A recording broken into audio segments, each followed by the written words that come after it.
ಸಮನ್ವಯ ಸಮಿತಿ ಕನ್ನಡವೇ ಸತ್ಯ ಪ್ರತಿಷ್ಠಾನ ಗದ್ಯ ಬರೆಹದ ಮಿಂಚುಗೊಂಚಲು ಯೂಟ್ಯೂಬ್ ಪ್ರಸಾರಮಾಲೆ ಕಥಾ ಸಂಕಲನ ಮಾವು ಬೇವು ಕಥೆ ಅಂತಿಮ ನಿರ್ಧಾರ ಲೇಖಕಿ ಶ್ರೀಮತಿ ನಾಗರತ್ನ ಚಂದ್ರಶೇಖರ ಧ್ವನಿ ಪ್ರಸ್ತುತಿ ಶ್ರೀಮತಿ ಡಾಕ್ಟರ್ ಜ್ಯೋತಿ ಶಶಿಕುಮಾರ್ ವಿಡಿಯೋ ಸಂಸ್ಕರಣ ಗುರುಪ್ರಸಾದ್ ಹಾಲ್ಕುರಿಕೆ ಅಂತಿಮ ನಿರ್ಧಾರ ಶರಣ್ಯ 1 ತಿಂಗಳ ರಜಾ ಮುಗಿಸಿ ಅಂದೇ ಕಚೇರಿಗೆ ಬಂದಿದ್ದಳು.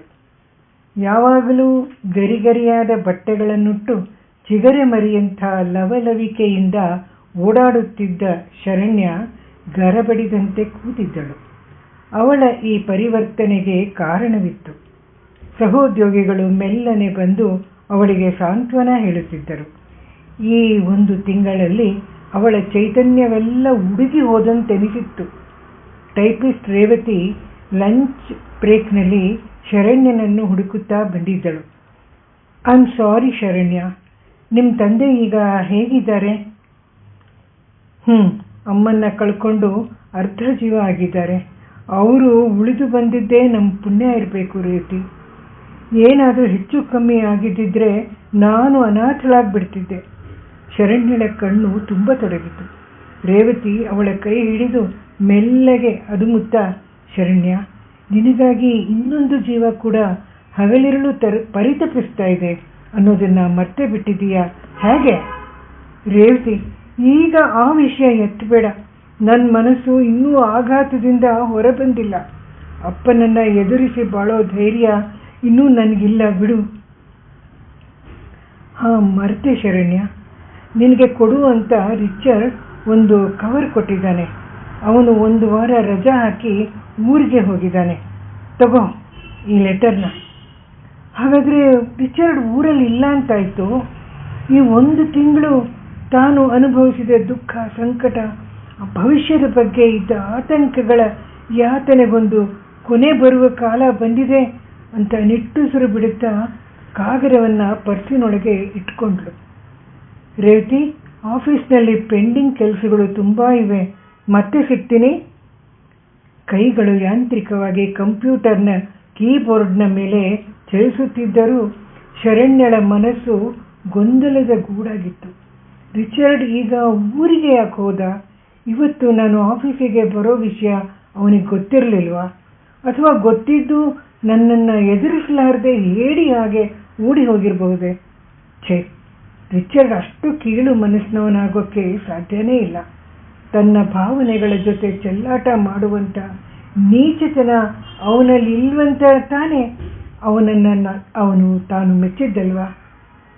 ಕಳೆದ 1.5 ವರ್ಷಗಳ ಗಾಢ ಪರಿಚಯ ಪ್ರೇಮವಾಗಿ ಮಾರ್ಪಟ್ಟಿದ್ದು ಕೂಡ ಅದೇ ಕಾರಣಕ್ಕಲ್ವಾ?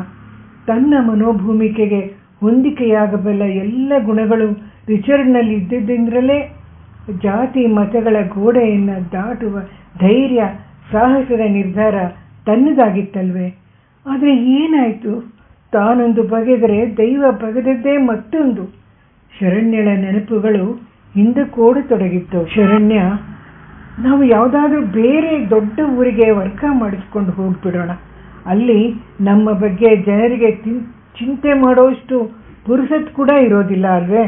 ರಿಚರ್ಡ್ ಅವಳನ್ನು ರೇಗಿಸ್ತಾ ಇದ್ದಿದ್ದೇ ಹಾಗೆ. ನಾವು ಯಾವ ಊರಿಗೆ ಹೋದರೂ ನಮ್ಮ ಅಪ್ಪ ಅಮ್ಮ ಮಾತ್ರ ಅವರೇ ತಾನೇ, ಅವರನ್ನೇನು ಬದಲಾಯಿಸೋಕ್ಕಾಗತ್ತಾ? ಶರಣ್ಯಳ ಈ ಮಾತಿಗೆ ಮಾತ್ರ ಅವನಲ್ಲಿ ಉತ್ತರ ಇಲ್ಲ. ಬದಲಿಗೆ, ನಾವು ಮದುವೆಯಾದರೂ ನೀನು ಮತಾಂತರ ಆಗಬೇಕು ಅಂತ ನಾನೇನು ಒತ್ತಾಯಿಸಲಾರೆ ಶರಣ್ಯ. ನಿನ್ನ ಆಚಾರ ವಿಚಾರಗಳನ್ನು ನಾನು ಸದಾ ಗೌರವಿಸ್ತೇನೆ ಎನ್ನುತ್ತಿದ್ದ ರಿಚರ್ಡ್ನನ್ನು ಮಾತ್ರ ಶಾಸ್ತ್ರಿಗಳು ಎಂದೂ ಅಳಿಯನಾಗಿ ಸ್ವೀಕರಿಸೋದಿಲ್ಲ ಅನ್ನೋಂಥ ಸತ್ಯ ಶರಣ್ಯಳಿಗೆ ಮಾತ್ರ ಗೊತ್ತು. ಆದರೂ ತನ್ನ ಬದುಕನ್ನು ರೂಪಿಸಿಕೊಳ್ಳುವ ದಾರಿಯಲ್ಲಿ ಯಾರನ್ನೂ ಯಾವುದನ್ನೂ ಬೇಕಾದರೂ ಎದುರಿಸಬಲ್ಲೆ ಎಂಬ ಆತ್ಮವಿಶ್ವಾಸ, ಧೈರ್ಯವಿದ್ದ ಹುಡುಗಿ ಶರಣ್ಯ. ಆದರೆ ಅವಳ ನಿರ್ಧಾರ ಆಸೆಗೊಂಡ ರೂಪ ಬರುವ ಹೊತ್ತಿಗೆ ಆ ದುರಂತ ಸಂಭವಿಸಿತ್ತು. ತಮ್ಮ ಮುದ್ದಿನ ಮಗಳು ಅನ್ಯಮತೀಯನೊಬ್ಬನೊಡನೆ ಸಲುಗೆಯಿಂದ ಓಡಾಡುತ್ತಿರುವ ವಿಷಯ ಶಾಸ್ತ್ರಿಗಳಿಗೆ ತಿಳಿಯಲು ತಡವಾಗಿರಲಿಲ್ಲ.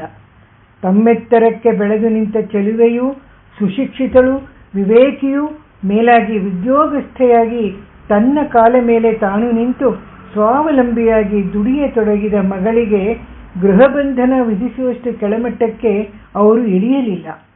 ಸಹೋದ್ಯೋಗಿಯನ್ನೇ ಬಾಳ ಸಂಗಾತಿಯಾಗಿ ಪಡೆಯುತ್ತೇನೆ ಎಂಬ ಮಗಳ ಆಸೆಗೆ ನೀರೆರೆಯುವಷ್ಟು ದೊಡ್ಡತನವನ್ನೂ ಅವರು ತೋರಿಸಲಿಲ್ಲ.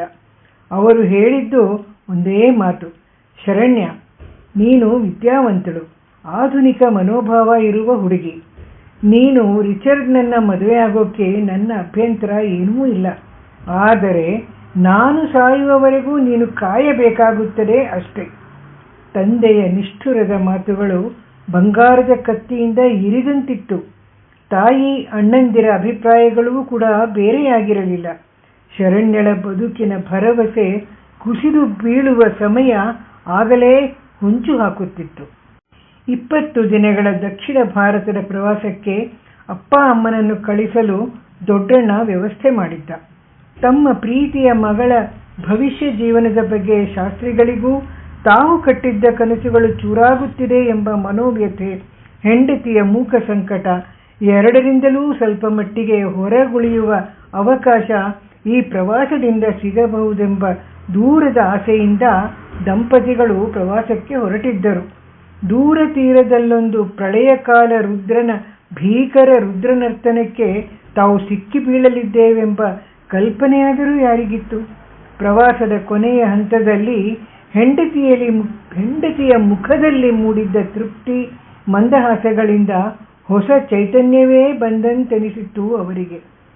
ನಾಗಪಟ್ಟಂನ ಸುಂದರ ಕಡಲ ತೀರದಲ್ಲಿ ಬೆಳಗ್ಗೆ ಶಾಸ್ತ್ರಿ ದಂಪತಿಗಳು ಎಳೆಹರೆಯದವರಂತೆ ವಿಹರಿಸುತ್ತಿದ್ದರು. ರೀ, ಈ ಪ್ರವಾಸದ ಕೊನೆ ಎಷ್ಟು ಬೇಗ ಬಂದ್ಬಿಡ್ತಲ್ವೇ, 18 ದಿನಗಳು ಹೋದದ್ದೇ ಗೊತ್ತಾಗಲಿಲ್ಲ. ಹೆಂಡತಿಯ ಮಾತಿಗೆ ತಲೆದೂಗುತ್ತಾ, ಹೌದು ಶಾಂತು, ಈ ಸಮುದ್ರದಷ್ಟೇ ಬದುಕು ಕೂಡ ನಿಗೂಢ ವಿಶಾಲ ಅಲ್ವೇ? ಇದರ ಒಡಲೊಳಗೆ ಏನೆಲ್ಲ ಅಡಗಿದೆ. ಶಾಸ್ತ್ರಿಗಳ ಮಾತಿನ್ನೂ ಮುಗಿಯುವ ಮುನ್ನವೇ ಜನರ ಚೀರಾಟ. ನೋಡುತ್ತಿದ್ದಂತೆಯೇ ಸಮುದ್ರದ ಅಲೆಗಳು ಮುಗಿಲೆತ್ತರಕ್ಕೆ ಏರಿ ಪ್ರಚಂಡ ವೇಗದಿಂದ ತೀರಕ್ಕೆ ಅಪ್ಪಳಿಸತೊಡಗಿತು. ಕಣ್ಣವೇ ಮುಚ್ಚಿ ತೆಗೆಯುವಷ್ಟರಲ್ಲಿ ತರೆಗೆಲೆಗಳಂತೆ ತೀರದಲ್ಲಿದ್ದವರು ಸಮುದ್ರ ರಾಜನ ತೆರೆದ ಬಾಯೊಳಗೆ ಆಪೋಷಣ ತೆಗೆದುಕೊಂಡಂತೆ ಸಿಕ್ಕಿಬಿಟ್ಟರು. ಶಾಸ್ತ್ರಿಗಳಿಗೆ ಜ್ಞಾನ ಬಂದಾಗ ಗುಡಿಸಲೊಂದರಲ್ಲಿ ಮಲಗಿದ್ದರು. ತಾವೆಂದೂ ಕಂಡು ಕೇಳರಿಯದ ಇಂಥ ಜಲಪ್ರಳಯದ ಹೊಡೆತಕ್ಕೆ ಸಿಕ್ಕಿ ಜೀವ ಉಳಿಸಿಕೊಂಡ ಕೆಲವೇ ಅದೃಷ್ಟವಂತರ ಸಾಲಿಗೆ ಅವರು ಸೇರಿದ್ದರು.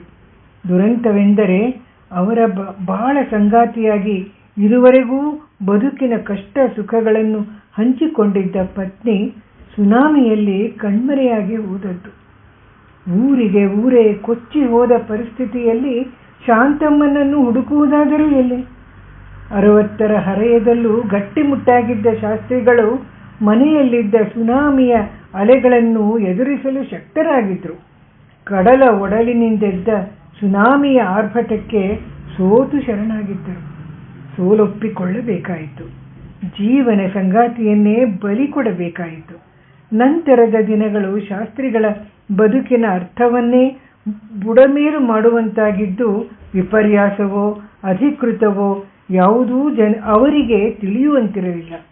ಬಡ ಮೀನುಗಾರರ ಗುಡಿಸಲಿನಲ್ಲಿ ನಿತ್ರಾಣದಿಂದ 3 ದಿನ ಕಣ್ಮುಚ್ಚಿ ಮಲಗಿದ್ದೊಂದೇ ಅವರ ನೆನಪಿನಲ್ಲಿ ಉಳಿದದ್ದು. ಯಾವುದನ್ನು ಯಾರನ್ನು ತಾವು ನಿಷಿದ್ಧವೆಂದು ತೀರ್ಮಾನಿಸಿದ್ದರೋ ಅವರೆಲ್ಲ ಅವರ ಜೀವಕ್ಕೆ ಮರು ಚೈತನ್ಯ ತುಂಬಲು ನೆರವಾಗಿದ್ದರು. ಮೀನಿನ ವಾಸನೆಯ ನಡುವೆಯೇ ಅವರು ಬಲಹೀನತೆಯಿಂದ ಪತ್ನಿಯ ದಾರಿ ಕಾಯುತ್ತಾ ಮಲಗಿದ್ದರು. ಮಾಪಿಳ್ಳೆಗಳು ನೀಡುತ್ತಿದ್ದ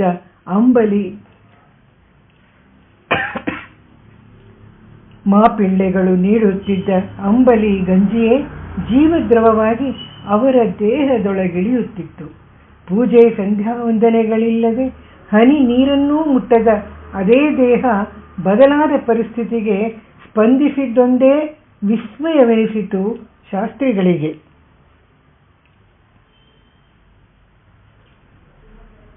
ಮಡದಿಯನ್ನ ಕಡಲಿಗರ್ಪಿಸಿ ಶೋಕಸಾಗರವನ್ನೇ ಹೊತ್ತು ಊರಿಗೆ ಒಂಟಿಯಾಗೇ ಬರಬೇಕಾದಾಗ ಶಾಸ್ತ್ರಿಗಳು ಸ್ವಲ್ಪ ಮಟ್ಟಿಗೆ ಮನಸ್ಸನ್ನು ಹತೋಟಿಗೆ ತರುವಂತಾಗಿದ್ದರು. ಶಾಸ್ತ್ರಿಗಳ ಹಣೆಯಲ್ಲಾದ ಆಳವಾದ ಗಾಯ ಮಾಗಿತ್ತು.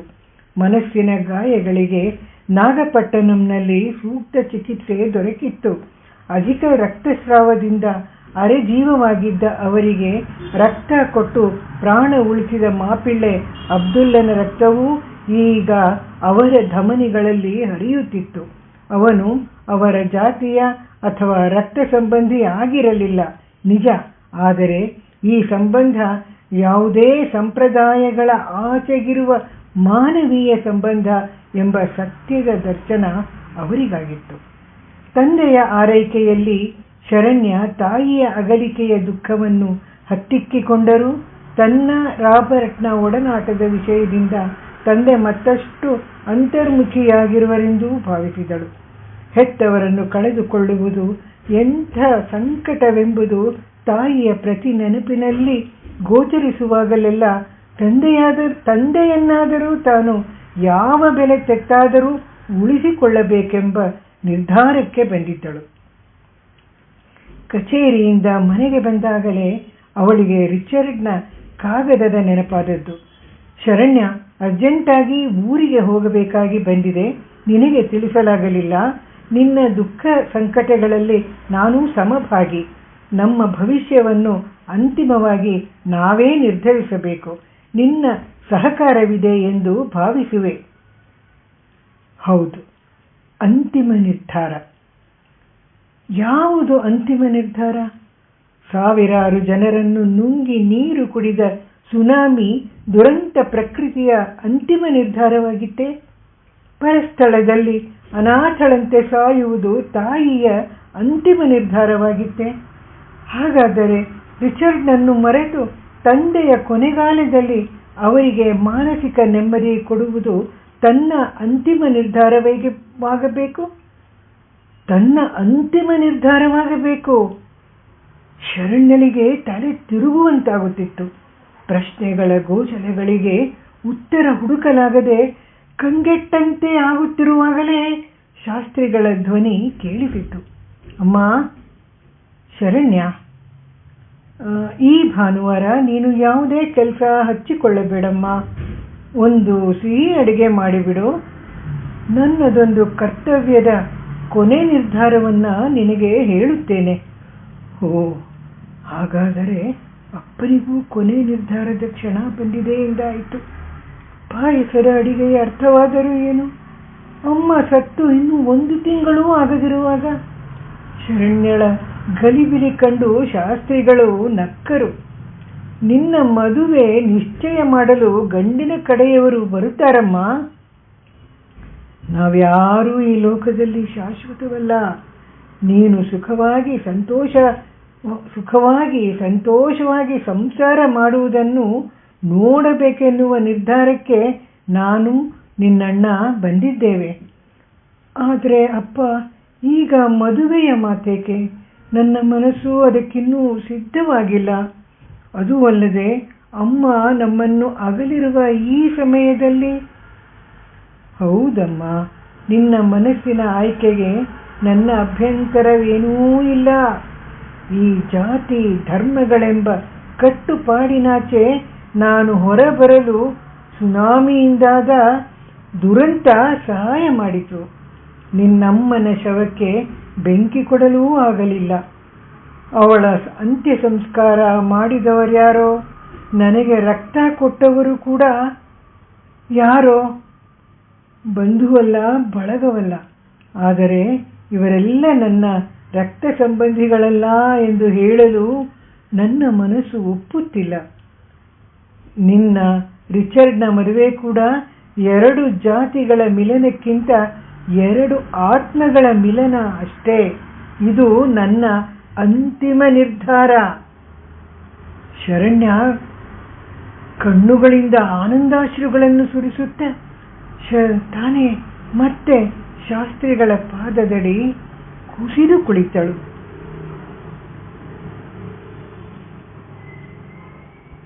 ಶ್ರೀಮತಿ ನಾಗರತ್ನ ಚಂದ್ರಶೇಖರ್ ಅವರ 4ನೇ ಕೃತಿಯಾದ ಮಾವು ಬೇವು ಕಥಾ ಸಂಕಲನದಲ್ಲಿನ 13ನೆಯ ಕಥೆ ಅಂತಿಮ ನಿರ್ಧಾರ.